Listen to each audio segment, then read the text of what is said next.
So the big picture, what is this? In a nutshell, the FBI had a closed investigation. It received new information. Now it will review that information.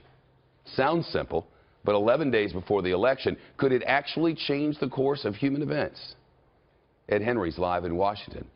Anthony Weiner's investigation, that was the origin of this? Yes, it just confirmed this. Fox News has now confirmed from an FBI source that these new emails that may, and I underscored may, have classified information were obtained by the FBI through the investigation of Anthony Weiner, and that specifically it could be either from some of his electronic devices or, remember, his wife, Huma Abedin. They might have checked some of those devices, according to this source, since it is his wife, clearly, and she is a top aide to Hillary Clinton, who is in the middle of WikiLeaks and all of these other document dumps we've seen. And so, forgive me while I continue to check my email from this source, but this source telling me that, in fact, and it squares with what I had heard earlier from a former FBI official who had separately told me what happens with FBI investigations is that everyone assumed when James Comey back in July said, I'm not moving forward with charges, I'm not going to recommend criminal charges against Hillary Clinton.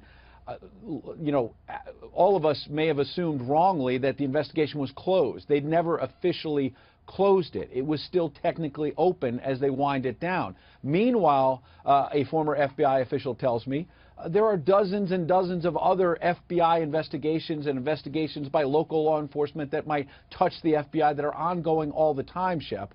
In this case, obviously extremely bad luck for Hillary Clinton that Anthony Weiner got into more trouble, and that investigation led the FBI to get in their possession emails that may have classified information, either from Anthony Weiner's device or Huma Abedin's device, or both.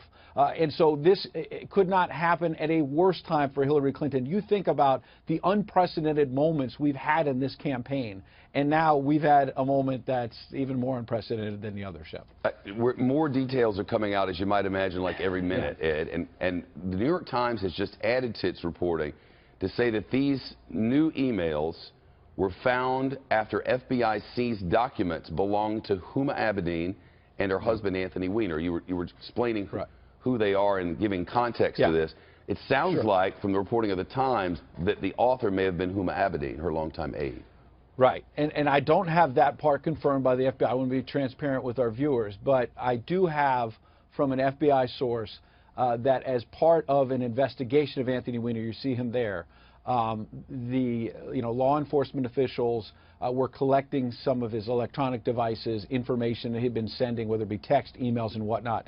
And I'm still checking my email to get more information. But bottom line is, as part of that investigation of Anthony Weiner, they came across some information from Huma Abedin. I don't have that it's specific documents, but the important part is that while they are separated right now, they are still married, obviously, and Huma Abedin, you can't find a more senior aide to Hillary Clinton than Huma Abedin, by her side at all times.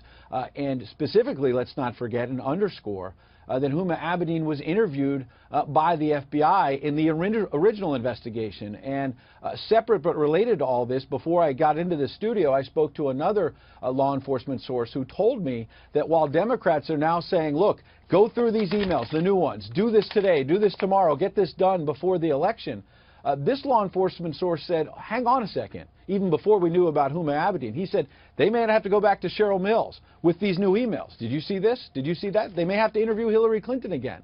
And now, clearly, based on the new information we've gotten in the last 90 seconds or so, they're going to have to bring Huma Abedin back in, clearly.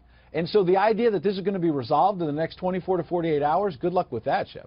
Yeah, I'll say. Hang with us for just a moment. Let's bring in our senior judicial analyst, Judge Andrew Napolitano. In a nutshell, Judge, as I mentioned, what we have is there was a closed investigation, whether technically closed or not. The FBI director had come to the decision to file no charges. Then they got some new information. Now it's sort of reopened. Beyond that, what do we have here? Well, it's unlikely, just to underscore what Ed Henry just told us all, it's extremely unlikely that this would be resolved to the satisfaction of law enforcement before Election Day. Remember, no grand jury was ever convened in the Clinton investigation. It would be nearly impossible to convene one now and present sufficient evidence to it to get it to do something, either to indict somebody or to agree that there's insufficient evidence to indict anyone. So what I see in all this from the people with whom I've spoken, and all this is buttressed by the great and last minute and up to the minute information that Ed just shared with all of us, is that the FBI does not know the classified status of this just from looking at it, and it needs to share it with members of the intelligence community who will say this is either confidential, the lowest level, secret, the mid-level, or top secret, the top level. And listen, it may be something that Mrs. Clinton sent to Huma Abedin, and then she shared it with her husband, which of course would not be anything that Mrs. Clinton could be blamed for. It could be something that contradicts what Huma Abedin or Cheryl Mills said to the FBI in their interviews with the FBI. And so the FBI could be looking for potential charges of lying to the FBI, not against Mrs. Clinton, but against her. Now, Judge, what the FBI director said is he doesn't even know if these matters are significant yet, that they have to delve into them before they can even know whether they're significant. Correct. That's why I suggest people should not jump to conclusions that Mrs. Clinton is being reinvestigated for the failure to keep state secrets secret, because it is apparent from those to whom I've spoken and from what our own colleagues have said on the air that the FBI does not know at first blush from its initial examination of these things what their security level is. Well, if it turns out to be a big old thing and we don't learn about it till after the election, I suppose a future President Clinton could pardon herself. Yes. Yes, the president has the power to pardon her or himself. As unusual as that sounds, yes. And I'm not saying it's going to get to that. I can report to you with certainty that we don't know anything about this. All we know is that the FBI director sent a letter to congressional leaders and said, we've got some new emails. They appear to be pertinent to this investigation. We don't know whether they're significant. We need to look into it. We'll get back to you.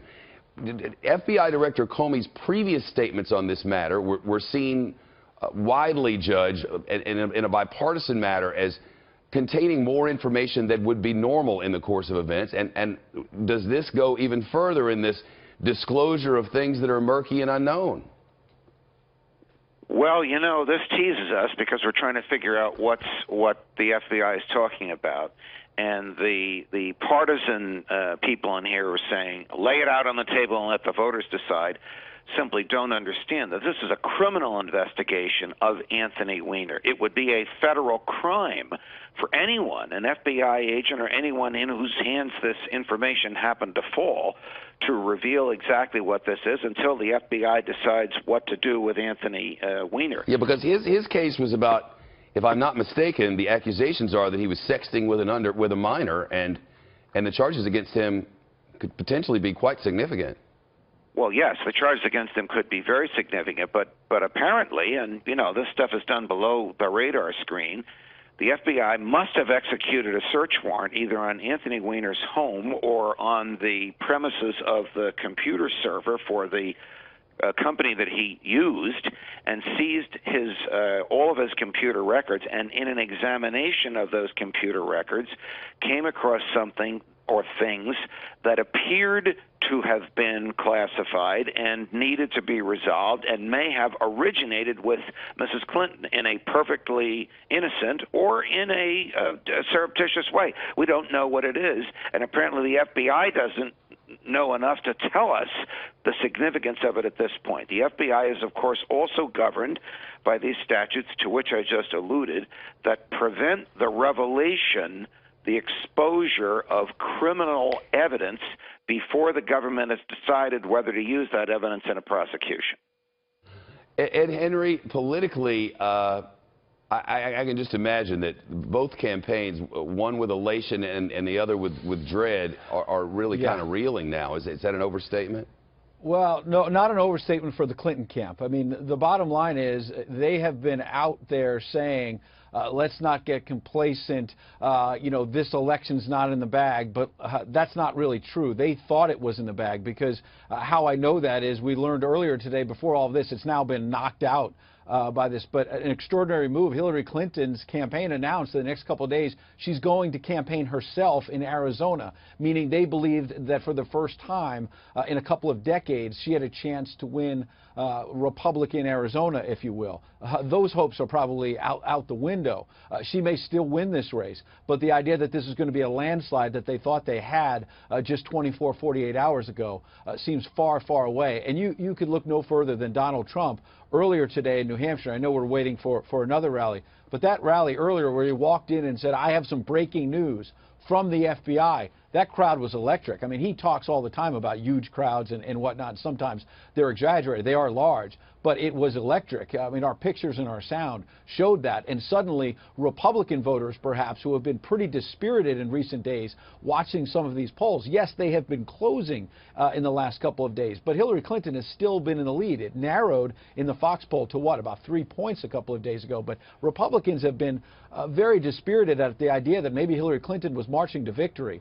All of a sudden, that has been turned on its head, Chef. Well, it's certainly left in question, as it should have been from the very beginning. On the same day when the New York Times had in its main political story today that the large Republican donors had abandoned him, that he was abandoning himself with money, that all of the money from the Republican Party is now going to, excuse me, down ballot races. It appeared that many of the big East Coast states that he needed so badly were going to be lost. And I suppose all of that could still be the case, but Ed, there's question that did not exist prior to 2 hours ago. Exactly. There's a new cloud over Hillary Clinton, and any momentum that she had has been stopped.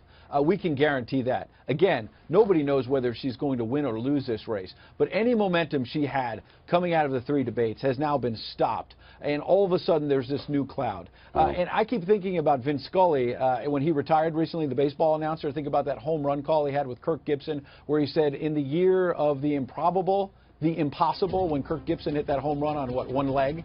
This has been an improbable election. Now we see the impossible. Well, we'll have to see what developments transpire. We'll watch it and report to you.